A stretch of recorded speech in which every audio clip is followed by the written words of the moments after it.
back or a fat trade paperback. Flock into the I'm rack joined and by the the beat. amazing Craving that Allison rush that you O'Toole, get Dan when you Price, flip to the Andre next Owen, page. Fred Kennedy, Life is Chip better when you're Zdarsky. living Well, all right.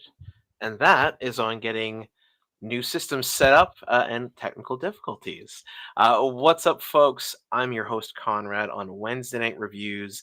This wonderful Wednesday evening, we are joined by Humberto Avila. Humberto, thanks so much for taking the time to come on the show. Thank you so much for having me. I'm excited and glad to be here and love that intro, Chip Zdarsky. That's awesome. I love some of his work that he's done. That is Yes. amazing. Yeah, honestly, it was fantastic to get to speak with him. It was a weird interview because I honestly just wanted, as a fan, to get to sit down and be like, "Hey, how did you do this? What did you do there? How do you approach what you do?" And it was fantastic. And I don't know if it could be visible, but I have Daredevil #1 signed by him, and he has somewhat profanely drawn a heart over Daredevil's crotch and wrote, "Love Conrad from Chip." It's wonderful. Huh. Yeah, he's kind of a weird guy, and I love that about him. Now, just to start with, once again, Umberto, thank you so much for taking the time. For the folks out there on YouTube land, whether they're watching now with us live or sometime in the future, for the folks who've never seen your name, who've never seen your awesome logo or Doc's Comics, who is Humberto? Well, again, thank you so much for having me. And I'm um I'm just a rad 42-year-old dude who decided one day to pick up the pen and well, so to speak, to start writing my fantasy books, my horror books, and under the name of Dash Comics. After I was became disabled 13 years ago, I was involved in a car accident, and I had went to school, tried getting a job, things weren't panning out. Pandemic happened. Prior to that, I had a comic store for a little while, and that closed down after the pandemic. Had shut things down. I couldn't keep up with it. Being disabled, it was difficult for me to manage all the stuff that was going on, and I got sick, and then I had decided to look into writing my own book. And actually, I have a buddy named Billy in Arizona who goes under the name Billy's Comics. Shout out to him, who had self-published his own book. And when I saw what he did, he told me that hey, you should do this too. You're such a fan, and give it a shot. If it works, it works. If it doesn't, then after that, I just put the nose to the grindstone and started writing my book as best I could. And 3.5 years of like hard work and a slow process of learning, the Reckoning was born, and so was Dash Comics. Right on. I mean, yes, absolutely. It is hard work. My God, is it hard work? But you've had quite the journey to get there. Um, I guess just to start with, then, the book itself, The Reckoning. I'm going to bring it up on screen here. Let's start with, we'll start with this tab. So this is from Blackwater Market Comics and Coffee, where they have physical copies of your book available. And then additionally, on your website, people can order the digital. So tell me about the book. What is The Reckoning?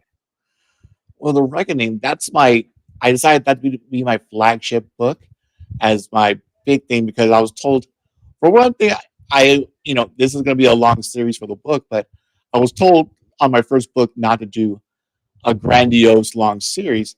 But I decided, at 42, go big or go home. You only get one shot, so why not? So The Reckoning is my flagship in that it's about a detective on his first case, his first murder case. And when he shows up on the scene and is going through the wreckage of the crime scene and going and handling the suspects and going and interviewing the victims' families, he starts to learn. You start to learn about about Hector is his name, where he starts to see the seedy underbelly of like not just of what he's seen as a cop and as a detective, but having to navigate what it means to actually serve a community that he Mhm. lives within. Um, by that I mean he's just having to be like juggling like living with his parents, supporting them as a cop, and having to work with people and learn what of humans, the ugly side of humanity has to provide that people don't see. And then having to like come home and smile and be like, everything's cool, mom. Yeah, I'm doing great, even though there's half the people that hate me, and then there's these really ugly people on this side that need to be like, that I really don't even want to find, but that's the job. I got to go do it. And yeah, I got to smile for everybody at the same time. And this is going to be kind of a rough deal. And Mhm. you're following his journey of having to realize that like throughout all the miasma of carnage and death and destruction, that like he needs to reconcile that like, what am I going to do? Where's my place in all this? And all the while, the horror element is like there are monsters Mhm. out in the world, supernatural. But what's the bigger thing I'm asking in the book is what's worse, the supernatural monsters or the real life ones that sometimes you can't distinguish the one from the other. And that's where the reckoning comes from because um, a lot of what he encounters is his own past prejudices playing into his own mind of having to figure out, is this supernatural or is this a real person that I need to contend with, and how do I deal with this issue and reconcile my own worst instincts that I recognize within these people or monsters. Right on. Now, one thing I really appreciate. So you've sent me over a digital copy, so I have read it. For the folks out there, that I may have some context that is not readily available online. Um, One of the things that I found interesting is in a story where the protagonist, perhaps not the hero, but the protagonist for sure, is basically our cop or police officer. Um, it actually the book itself starts off with the introduction of our monster in a very interesting way, which sort of delves, at least from the way I took it, um, kind of makes it out to almost be perhaps anti-hero, if not bad guy with a moral code or a set of rules at least. And I really enjoyed that. And then getting to see that interaction between all the horror that goes on out there and then this cop sort of navigating his way through it. I really enjoyed that a lot because I find that human story interesting and very much a part of sort of the soul of what makes a book like this really work. So when it came to writing that and sort of laying it all out for folks, um, how did you want to approach this and what specific kind of things did you really want to make sure that you showcased? Well, really, the easiest way for me to say it is victim of circumstances. And certainly that is something that everybody can relate to. Mhm. Again, I don't want to be one to say that I'm not, I'm very much a supporter like of, let's say, like, like Blue Lives Matter. Like I do support, law enforcement insofar as like I do see a need for us to be each other's. I use it in the way of like we need to watch out for each other. And in the end of the day, police are people in the end. Now I know that in today's climate, that's not an easy thing, is considering everything going on, and especially in the United States. But I do value that that not all police or law enforcement are bad. And the same Yeah. point, when I look at people who are othered or criminals, those are bad circumstances that like lead people to be in that position. And a lot of them are in a position not because they wanted to be, but because that's just where they were thrown. I mean, again, as you put in with our monster, that the opening scene, our opening guy, it's just when you follow him towards the end of the book and you see where he ended up, and you're like, oh, okay, that's why would he be doing what he's doing if he's the bad guy? Hmm. It's more of like as you follow the book, you learn more about like he's just a like he and Hector are basically the same guy, just victims of circumstances.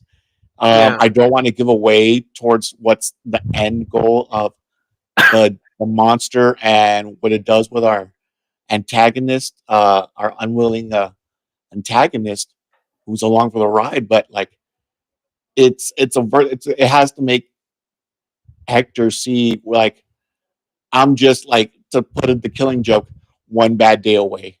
Yeah. And it's more of like a philosophical throw, like because when I went to school for psychology and philosophy, and one of Right the on. philosophical things I learned through a concept of the absurd by like Albert Camus and um, Heidegger and Nietzsche and whatnot is like, well, they're nihilism and different aspects. But one of the things I learned is like, as humans, we're just thrown into the world, not choosing who our parents are, who our families are, Hmm. wealth, skin color, all that. And I didn't choose to be born in the United States or Mexico or Africa or Japan. You're just thrown there. I wasn't born to a rich family. I wasn't born, but some Yeah. people are, and it's hard to like fathom like that aspect of like being born into like abject poverty and then like just being around that, and like some people don't fall into that trap. I myself am a latchkey poor kid that grew up in the poor side of El Paso, and I have cousins that and uncles that went to jail and they're felons and they done like seedy underground stuff. And but my brother and my sister and I, we didn't. And but we're in the same family. And I think a lot of people can relate to like that. We all have that family that's like, well, yeah, they've been to jail and like, yeah. But again, like victims of usually it's circumstance that's like where you're like, oh, that could easily have been me. And sometimes you forget that because you don't want to believe that that could have been you at some point with that, you know, uh, you know, uh, Killing Joke esque one Yeah. bad day Yeah. issue. Well, and it's such an interesting subject too. Like, fundamentally, right? It's nature versus nurture. You brought up a bunch of fantastic philosophers and psychologists. And I've always personally been interested in it. So I also happen to study psych. I did my BA at Brock University in Ontario, and one of the things that I very much agree with you on is just the sort of absurdity of it, of life at times, where my favorite term for it is the accident of my birth, right? Like I said, I didn't choose to be born in Canada. I didn't choose to be born to the parents that I was born to. It just, here I am. I got to deal with my circumstance. um, and I mean, hell, being a fan of Batman, um, I always enjoyed, just as a kid, even in the cartoons, like all the different villains that they had, where you can see very logically some rough circumstances, even to some good people. Turns out it'll make anybody do the wrong thing, which is just them making the best choice they can for themselves in a not great situation, if not a shitty situation. Um, so yeah, I think these I think that kind of um,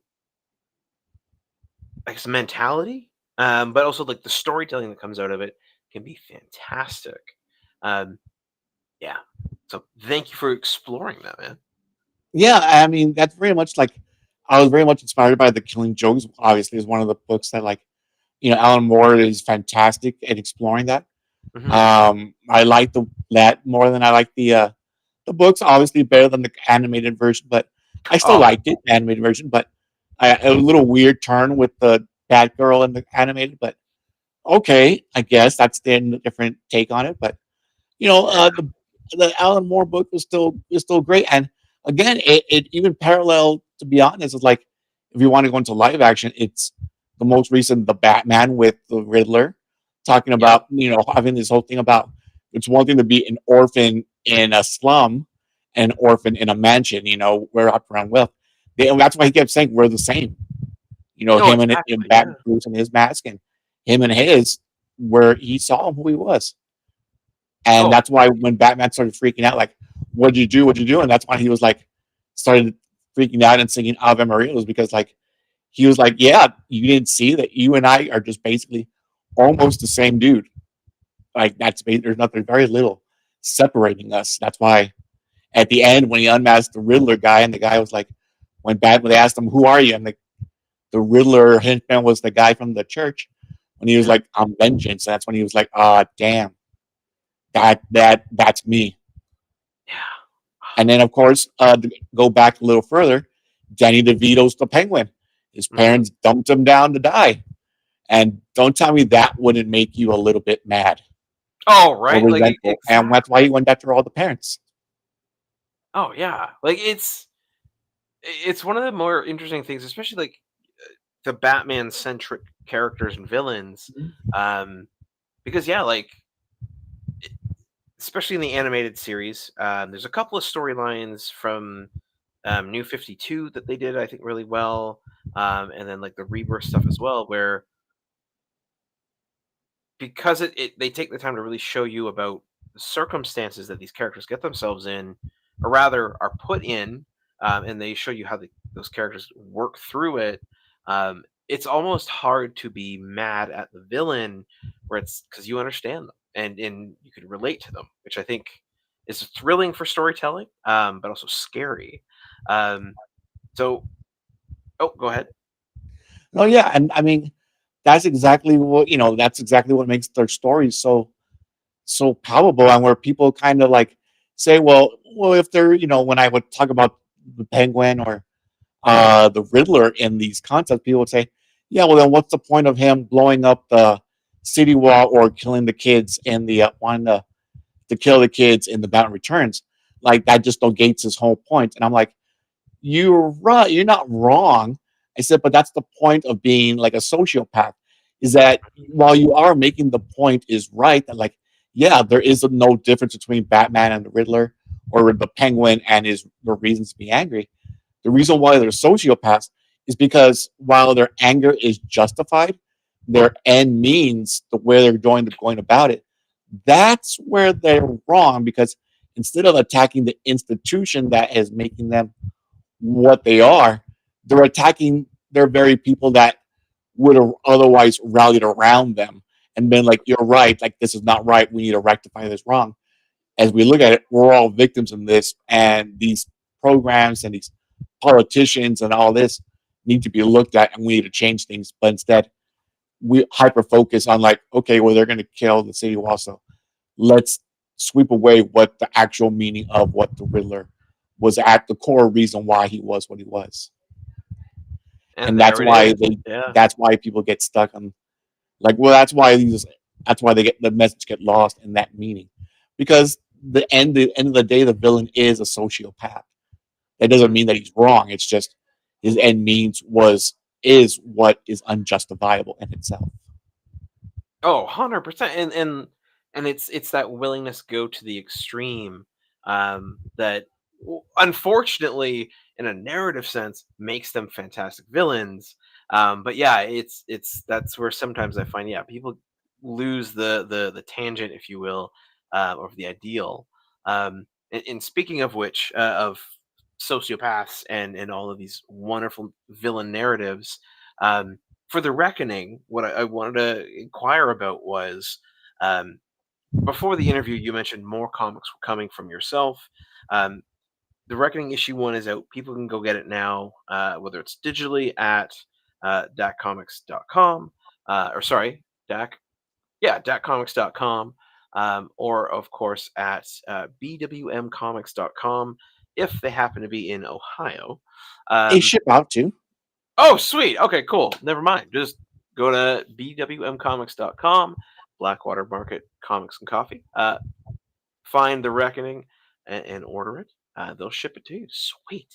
Uh, so, how much more Reckoning is coming out? Not don't give spoilers. But yeah, what's the plan for The Reckoning? Just so people know what to look forward to. Well, the first volume that I have planned is the 6 issue. So this is issue 1 is out. Issue 2 is currently in the works Nice. with my artist Nate. He's working on it. We already have one of the variant covers done, and everything is looking pretty sweet on the art side so far. Nate's a fantastic artist. But there are 6 total issues. They're all written. They're in the can. As far as issues 2, 3, 4, and 5, just need to be 3, 4, and 5 just need to be touched up by the story editor, who I've Wow. hired to help me oversee and make sure to clean up the narrative a little bit. Because there is a B story with Marisol, another character in the book, and her buddy Dexter, or the B story. And Yeah. I know we kind of messed over them, but they're going to be a little bit. They get more meat in the story in the later issues. Cool. Right now, we're focusing on Hector is the main focus, obviously. But yeah, there's 6 issues. They're already being worked on. So we have that to look forward to. And it really what it comes down to is money to pay Nate and my letterer and the story editor and my fantastic cover artists and supplement artists to get everything put together, because the writing thing is easy for me just because it's in my head and all I got to do is write. I can get that done. Yeah. It's just I want to make sure everybody gets paid their fair amount and gets Hell paid on yes. time, and it's just raising the money. So that's just where what slows things down. Beauty. You know what? Yes, art is expensive, but pay your artists. Alberto, I so appreciate what you're doing, man. I did want to mention, and I'm gonna bring it up on screen. Let's see here. Show this tab instead. So this is the Kickstarter page for The Reckoning, the first one. Um, your original goal was $300 US, and you actually grabbed an awesome and astounding 1,500. So you were quadruple or almost 5 times over what you were after. Congratulations, that's awesome. Thank you. Hell yeah. Um, Now this was back in between March and May. Um, Given the progress that's going on with issue 2 and 3, are you anticipating around March 2026 to do the next campaign and sort of do it on a year-to-year basis? Um, is that even being talked about yet? Sort of where are you at with all that? Well, I ideally I like to get at least a book out maybe uh once every 3 months is what I'm hoping. Ooh, Um, okay. only because like I don't want people to lose interest. I know like in the attention economy, I hate using that phrase, but I know that It's so accurate. I don't want to get like, okay, a year later another just for 124 issue book to come out. I don't want to leave people hanging and then like, oh, that's right, I got to read. So I'm hoping for 3 months. It's between books, but again, money is kind of the issue, Hmm. so it may not be 3 months. Really, what I'm hoping for is to have issue 2 maybe kickstarted, or at least in the planning stage. To start gathering people by maybe November, December, Oh, and right on. then try to get it out. Just because right now Nate is going to be 8 pages out at the end of September. Uh, Okay. in December, we're working. We work at about a short clip of like 3 to 4 pages a month, just because um, I'm self funding all of this, and with the money I make with the sales, I've tried to attend conventions or going to like local shops and setting up. And right now, a lot of local shops, a lot of local owners here in El Paso that I know, they know me from having my old comic book shop because they would come in and I Yep. would attend all the cons and whatnot. So I know a bunch of people. And when I told them I was putting the book out, they were like, yeah, come on over, bring your book. Well, sell your book here and, help you out. And so I'm trying to make the circuit of like going and doing in stores and dropping off copies. But it's so expensive, the printing and doing all that on my own, Oh yeah. especially under, I am under like, I have disability. I receive disability social SSDI, which is Social Security Disability Insurance, Yeah. and all that. And so it's not a lot. It's not a lot because I did work before my accident. So it's I worked for about Ah. 12 years, and so the money that I make from disability is not really livable. But I live with my mom, and as a way for me to help pay the bills around here, I throw money at my mom to like, hey, pay the phones, pay here's for Yeah. groceries, here's for the lights, and then I take the rest, and I am very scrupulous with like how I uh budget out, like paying for art, line art, colors, cover arts, and I also sell my old ice. Like I said, I have golden age books because I was a collector since I was 8. Yeah. Oh I've wow. had Right on. golden age books because they were given to me in the late 90s, early 2000s by neighbors that were going to throw them away. So like I had a Oh, collection of golden age Superman, Batman's, Captain America's, Wonder Woman's. We're talking like like first appearances and all that stuff that were going to be thrown away that were given to me if I went and cleaned the yard for them because they were just going to throw them away anyway. And I yeah. still have a bunch of them. Like I have closets that we still find books. After I moved back from Arizona because that's where I was living Right before on. the Yeah. accident, my mom would wait. The house still has golden age books that we find in like other closets, and I look at them. I send them to get graded. Then that's how I financed the first book. Was like I found I had a bunch of like golden age Captain Americas and copies and doubles and triples, and I said, all right, grade them, send them out to get consigned, and that's what helped fund the book. And we still That's find more awesome. books in closets and in the attic of the house that my dad was just shoving my belongings there as I was moving back in. Yeah. So Wow. yeah. I mean, you know what? To speak on that for a quick moment too, like, um, within the last year or so, or I guess 2 years ago now, I worked at a local shop here called Nowhere Comics, and that shop at the time was primarily online. Um, and I asked the owner Ryan, how'd you get started? Like, why'd you do that, or why'd you do this? Just because of the show I do and being into comics and all that stuff, was curious. And how did you get started? And basically, his first thing was, well, I took my entire collection and I put it up on the site because he started an eBay. So he's like, I put the whole thing on eBay and I started selling them off. And that's how I got the funds to buy more comics, but then also supplies to start paying for the website domain, do Shopify. And it just kind of snowballed, right? And he just kept at it.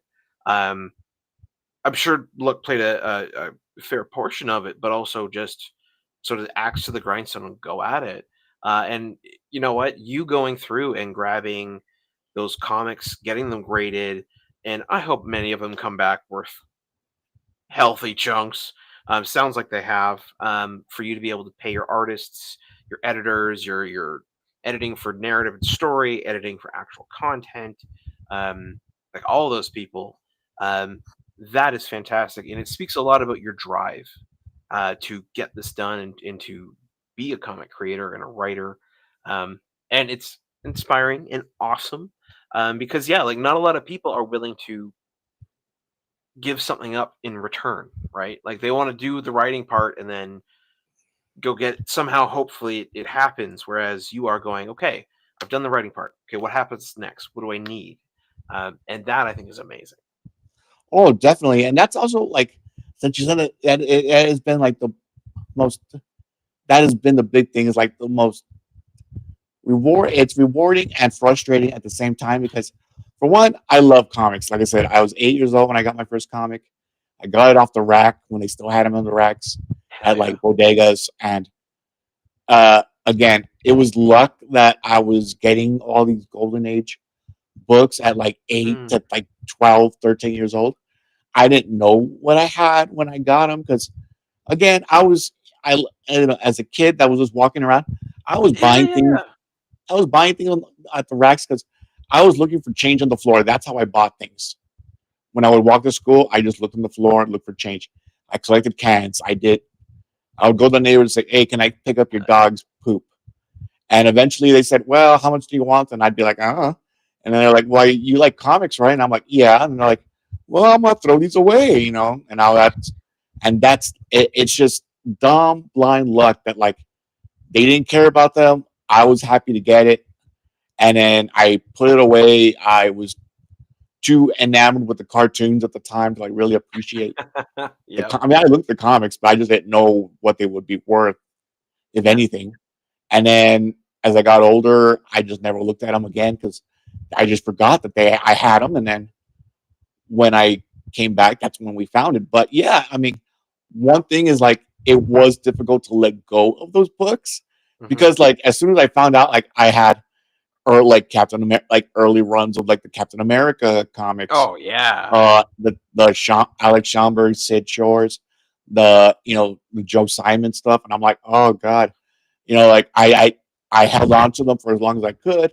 I didn't want to sell them, but then I was like, what really came down to me was like, you know what? When I pass away one day, which will happen. I mean, after my accident, it really made me self aware of that fact, and I'm like, Mhm.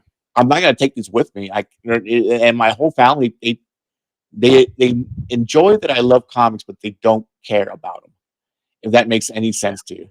Yep. So when I 100%. told them, "Hey, I'll leave them to you guys when I die. You could sell them if you need them," and they're like, "Yeah, okay, I guess. I mean, what are they going to be worth?" And I'm like, "A lot of money." And they're like, "No, not really." So I'm like, "Yeah, they're going to sell it for like if I pass away and they're still alive, they are just going to like give it away for like $500 and that's it." And so I said, "You know what? I'm gonna just I want to make this comic. I'm going to leave something behind on myself. They'll appreciate this book that I made myself more than they would if I kept them like gave them a Superman number 5 that I Yeah, had. They exactly. would enjoy my book more than this.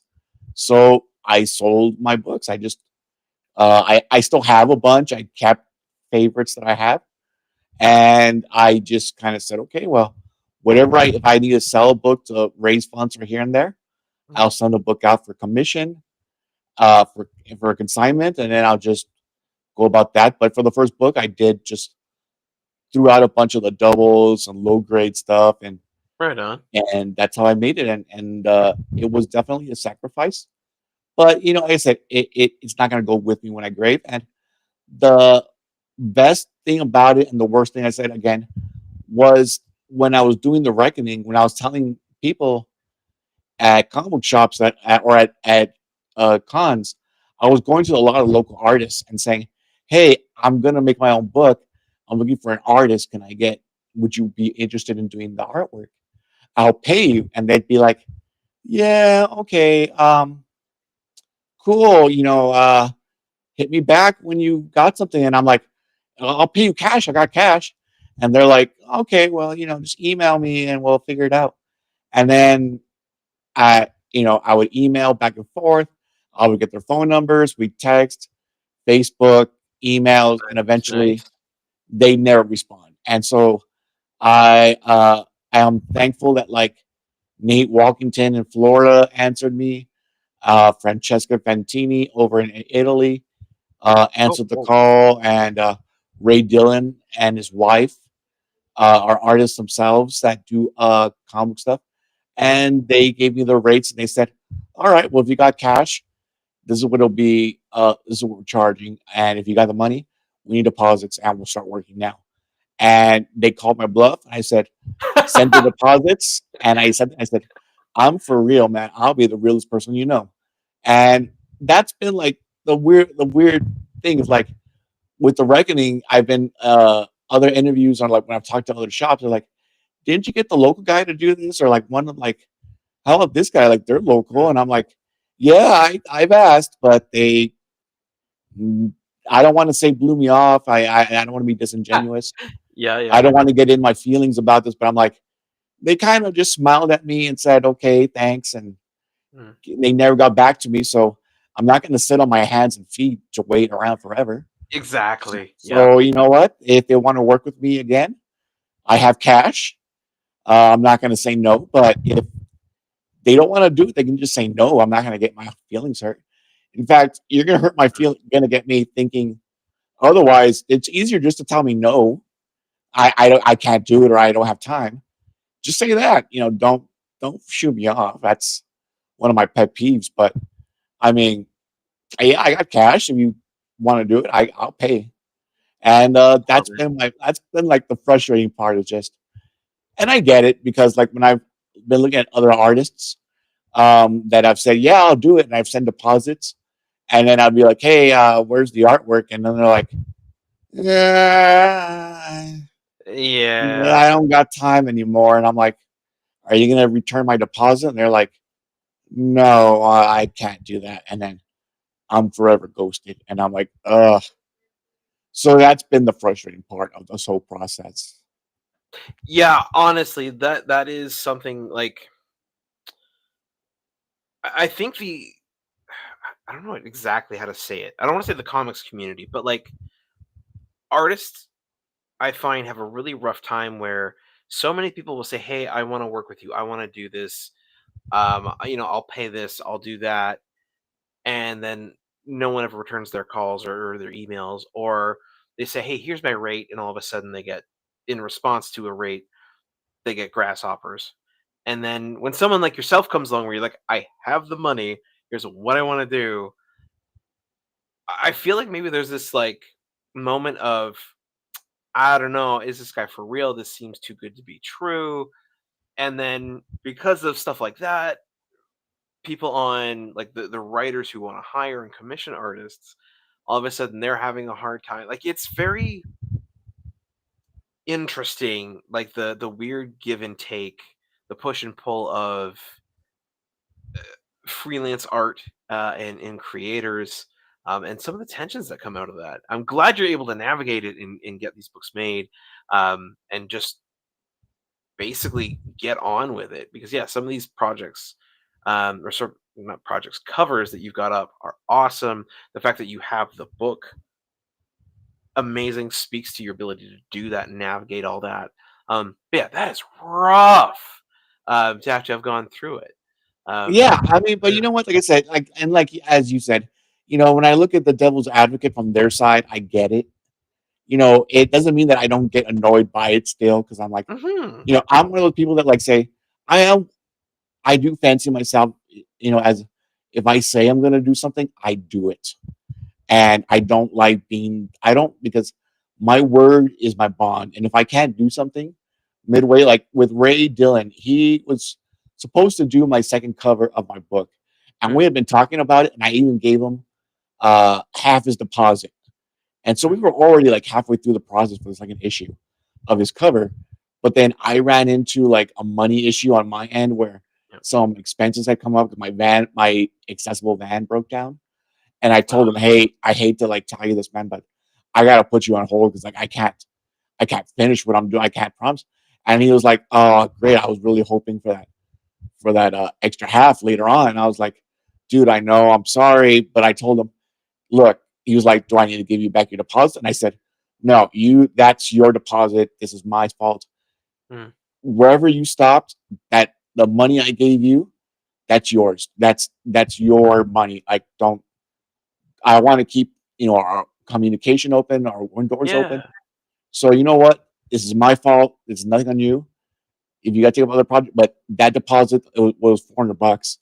I said that's yours. Like that's just yours. Just don't worry about it. Thanks." And we're still. I mean, like he still did other stuff for me for my second for another book I'm working on. He did a logo for me after that. Oh, And right again, on. it's about building good relationships, and that's because I Yes. want to make my word my bond.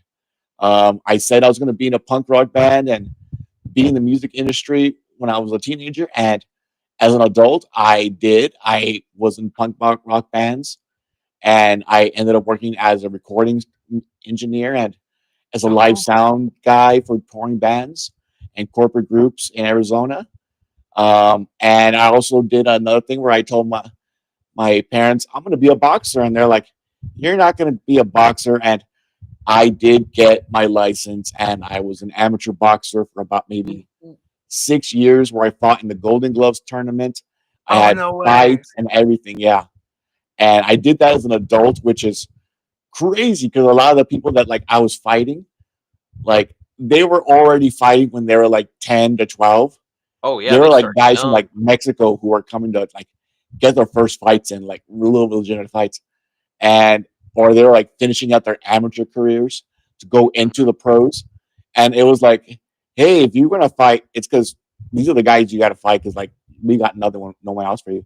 And I said, all right, let's do it. And I was fighting guys from like who had way years of experience over me, and fought them in the Golden Gloves. Made it to the last day of the Golden Gloves tournament. That was cool. It was me, the Man, last that's so guy. cool. It was awesome, but I got beat up a lot. But I said I said I'm gonna do it, and I proudly hang my license and my gloves and my statues from like awards that I've won from boxing in my Hell room. And yeah. I'm like, yep, that's when I told my dad, did you ever think I'd do this? And my dad was like, didn't think you had it in you. He's like, you never pegged me for the kind of guy that would fight. You just I I always thought you were just bookish and a nerd with your music and everything. My dad said that, and I not for someone to like fight with a broken hand, because I did break my hand boxing. I broke my ribs in a boxing as I was in my actual fights. I've Mhm. broken my nose 7 times. I mean, yeah, Uh, yeah. so like I did tell so it was one of the things where like, yeah, when I tell people I'm gonna do something, I follow through 100%. I dig that. And I love that, especially like you were saying, where you paid your artist the half the deposit because your van had some issues. You didn't have the money to give back, like, to finish off paying the artist, and ergo you were like, you know what, deposit's yours, don't worry about it. And then you continued working with them. I think that's fantastic. That you and Ray have such a good relationship. Um, and that, yeah, like, I'm finding you very impressive, Umberto. Like, you stand on your word, and you have what it takes to push through and work through some rough decisions, and certainly some tough times. As you mentioned, you're living with a disability, and yeah, to be able to continue on and do things like my show, write comics, um, and all the coordination that comes with that. Because God, that is so much work. Um, Now, I guess we've got about 15 minutes left in the show, or 16.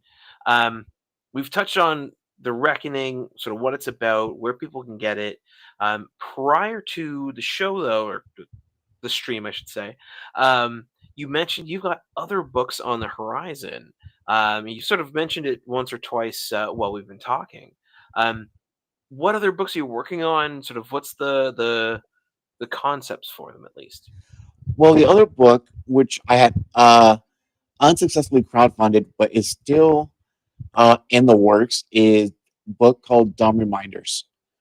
It's not a horror book or a lot of the Dash comics that all the books that I've written. Majority of them are horror or vigilante type books. That's Okay. more of my genre of that's my favorite genre of storytelling. But the Dumb Reminders is a stark difference in that it's a dramedy that I unfortunately didn't get funded. I wanted to try to see if I can get the funding all up front to pay my artists, uh, Kat Penrose and Evie Mann, to pay them up front. Like, hey, here's your money. Just work on the book and let's get this Right out on. as soon as possible. But it didn't fund. It was a big ask on my part. I understand that I'm a first time writer and I don't really have much of an audience and a platform to like accrue as many people to to buy the book, or to find interest in it right away. So um, it didn't fund, obviously, but I told Kat Penrose, who is my main artist, Mhm. and she is still gonna. We're still working on the book because that Sweet. is my. Well, that is my like I that's my Moby Dick, I guess, in a bad way. I have to say, Okay. that's the book that like I am driven to like. Aside from the Reckoning being my flagship, this book is part and parcel. Where like I have to get this book because it's a really meaningful book to me, and like that it's the story of Stephen Gonzalez, who is reflecting on his life after his disability. And to be honest, if I'm not gonna if I'm not being too subtle, but that is really this is my story of my Mhm. accident and what happened before, during, and the aftermath of it. And it does get a little bit I do throw a lot of spotlight on myself, as far as a lot of self-reflection on the good and the bad of my own life, as far as like things I neglected and things I took for granted, and along with the things that I did well, which was work and be honest and as much as I can be. But um, this story is really just telling like the wreckage of what happened, of my accident, where it left me. And I'm committed to Kat Penrose to put this book out 100%. So we're working on that right now. We're still working on that. It's just taking a little longer because, unfortunately, with our current political climate, I guess, and economics, Yeah. she lives in the UK, and the exchange rates, as far as like her page rates, is in pounds, and I'm in dollars. And when you do like her Oh. page rates, the dollar is weaker now, so her currency, our currency is devalued in England, so it's costing me more for the same amount of work that she's been doing for the last year. So I'm having to like scale back how many pages, even though Yeah. I'm paying the same amount. Yeah, you're just taking longer to do it because, like you said, the the exchange rate on the currency is there, and so you're making it work. It's just taking a little longer. That's pretty cool. Now, one thing I was curious about. So for the Reckoning, it seems like, and correct me if I'm wrong, but it seems like you had the book basically done, and then you went to Kickstarter to fund printing costs. Is that correct? That is correct. Yes, I wanted my first book because, again, I wanted to come off on the whole idea of I am serious and I am having a finished. I want to show people that I can do a finished product. That's Right why on. when I did the dummy reminders, I wanted to show, hey, I can complete a book from A to finish, A to Z. Right on. So I am reliable on that end. I can be responsible with the money on that end. It's just, again, um, low, low. I don't have the crowd yet to come up Yet. with the name. So Yeah, I yeah. understand why it didn't fund, but I'm gonna keep going, and if it and I hope that it does. It'll be the reminders will be paid off and finished when I put it back up on Kickstarter. Love it. Um, uh, I love this. I love the way you're approaching this. So one thing that I've noticed, because I've been at this now for over 5 years. I've done something like, I, last I counted, it was like 150 plus interviews with only a handful of repeat guests. Um, and one of the big things I've noticed is, if you have the book done, or like 75% done, I'll say, and you're using the Kickstarter campaign to finish paying off, or purely for printing and shipping, um, I find that makes the campaigns more successful because people go, oh, the book is done. I just need to basically pre-order it so that they ship it. Cool. People tend to it's snappy, quick, works, they're safe. Um, I find the people that have your, uh, I guess, durability. I don't. I should know the words, but I don't. But basically, the people who are willing to stick with it, like yourself, who even though it's disappointing that you didn't get this one backed, even though you're not being able to pay it off as quick, you're sticking to it. You are making it happen. Um, you will be successful in this line of art. Um, and I definitely feel like you aren't going to have any issue. You've even said it yourself. You don't have the crowd, not yet. The way that you're going, it will happen. It will come. Um, Unfortunately for yourself and for myself, the social media thing is, yes, important. That's how you get people's attention. It's just something we got to do. But I am super pumped, Humberto. I look forward to everything else that you've got going on. Is there other comics that you're putting out? Right now, Dumb Reminders and Reckoning Number Two are my first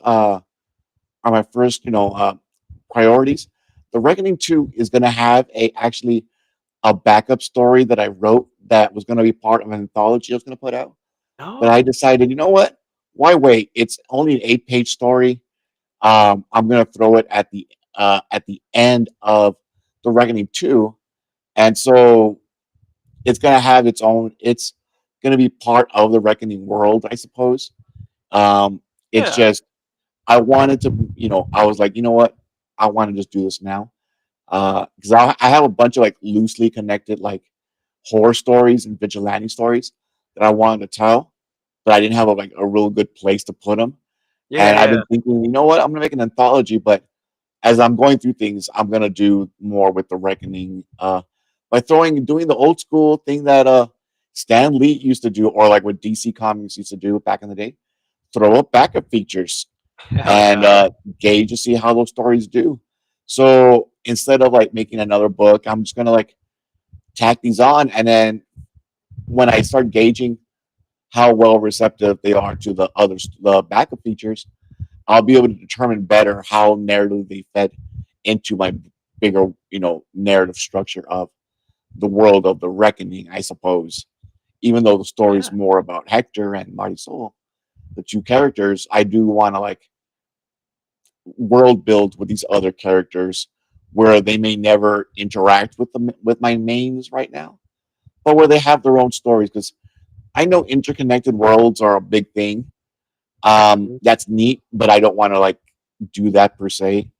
I want them to all live in the same world, but never meet each other because it's a big world. And like, if they're on the other side of the continent, I want them to have their own deals to deal with. And I don't want to be bogged down with, oh, did you talk to that guy in El Paso and Hector, or did you talk to that talking dog? I mean, I don't want to go through that.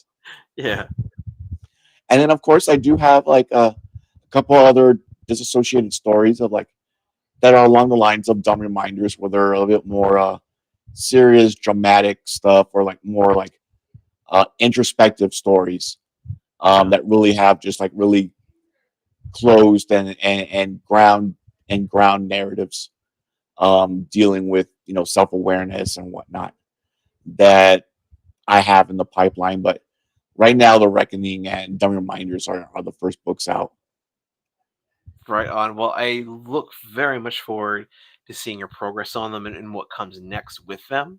Um, when you do go and whichever one ends up happening, first for Kickstarter campaign, absolutely, we'd love to have you back on. That being said, Humberto, we've got about 5 minutes remaining. You've kind of already touched on some of the really cool stuff that you have in the comics collection wise. Um, so I think we've got the answer for that. But just so that the folks out there can get to know you and sort of connect with you a little better, um, where is the best place that they can follow you for sort of updates? Where are you most active online? I'm most active on Instagram, Facebook. I do update both, but Instagram is where I go a little bit more. My website is something that I've been working on piece by piece, so that's another one where I'm going to be updating more progress of pages and whatnot. So dashcomics.com or DACH comics.com. And Instagram will be the two that'll be the big magnifiers. I do have a YouTube that I'm slowly filling out, but it's hard for me to be everywhere all at once and navigating all the socials that we had spoken about before. But Instagram and Dash Comics will be the best ones to get me at. And yeah, and I'll always be also promoting other people's books. I'm kind of a giving person where like I love comics, so I'll be talking about sometimes not talking about my own, I'll be talking about someone else's run or Yeah. like how awesome, right now I'm really digging Jonathan Hickman's Spider-Man run and Ultimate Spider-Man. I'm digging what they're doing over there at the Ultimate Martian Manhunter at the Absolute Oh yeah, Universe yeah. and DC Comics. As I know I'm not here to pump up the other guys, but I love comics and I still read them. And so like, Oh yeah. I love horror comics. So like, yeah, I'm totally digging what's going on with the other publishers as far as their books going out too. And Right on. if people dig to find out my books, if people dig The Evil Dead or like Constantine, Swamp Thing, or Berserk, the manga, or Hellsing, the manga, those two bloody, brutal mangas. If you're into that kind of stuff, you'll like The Reckoning. That's the vein that those books borrow heavily from. Perfect. Well, I think that is a great spot to end it. I'll put up the cover again from the original Kickstarter campaign for Reckoning #1 there. And Humberto, absolutely, it was a blast having you on. It was great to talk to you, man. Awesome. Thank you so much. I totally appreciate it. And thanks for everybody listening. And again, thank you so much for having me. For sure, buddy. And to the folks at home, whether you're watching now with us live or sometime in the future, be sure to check out Dash Comics, DACH Comics.com, or Dash Comics on Instagram. As Humberto said, you can get his books. You can actually order them online through, once again, it's Blackwater Market Comics and Coffee or bwmcomics.com. And of course, like the video, subscribe for more, comment down below what you thought of the interview, if you've read The Reckoning, what you thought of the book, and we will see you next time. Peace.